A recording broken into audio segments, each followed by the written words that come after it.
ଅତ୍ୟନ୍ତ ଦୁଃଖଦ ଘଟଣା। ଏସ୍ସିବିରେ ଯଦି ଏମିତିଆ ଘଟଣା ଘଟିବ, ରୋଗୀମାନଙ୍କ ମନରେ ଭୟ ସୃଷ୍ଟି ହେବ, ସାଧାରଣ ଲୋକଙ୍କ ମନରେ ଭୟ ସୃଷ୍ଟି ହେବ।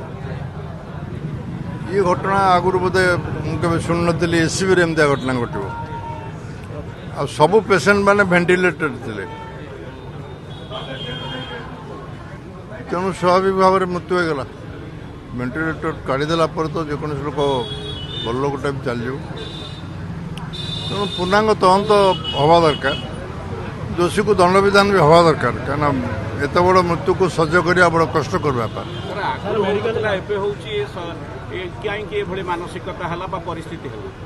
ସେଟା ତଦନ୍ତ ପରେ ଜଣାପଡ଼ିବ, କାରଣ କେହି କହିବି କି ଦେଖାଯାଉନି। ମୁଁ ଦେଖିଲି ଆଇସିୟୁରେ ପଡ଼ିଯାଇଛି କି ଜଣାପଡ଼ୁନି, କେଉଁଠି ସର୍ଟ ସର୍କିଟ୍ ହେଇଛି କେହି ଜାଣିପାରିବନି ବର୍ତ୍ତମାନ। ଏଇଟା ତଦନ୍ତ ହେଲେ ଯାଇ ଜଣାପଡ଼ିବ ଦାୟିତ୍ୱରେ କେଉଁମାନେ ଥିଲେ, କାହିଁକି ହେଲା ଏମିତି ଘଟଣା।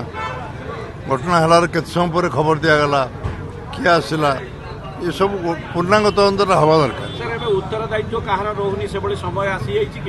ଯେଉଁମାନେ ଦାୟିତ୍ୱରେ ଥିଲେ ସେମାନଙ୍କୁ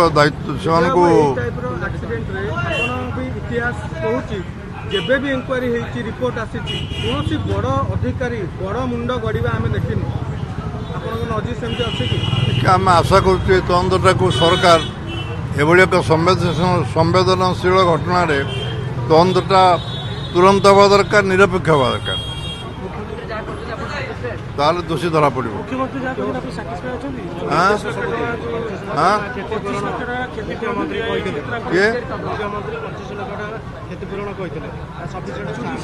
ସରକାର ହିସାବରେ ସେ ତାଙ୍କର କ'ଣ କହିଛନ୍ତି।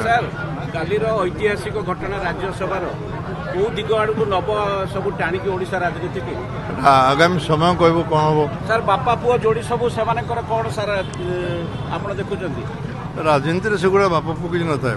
Exchange your old AC and take home a new power saving AC. Save up to ₹10,000. Patro Electronics, Odisha's largest AC seller.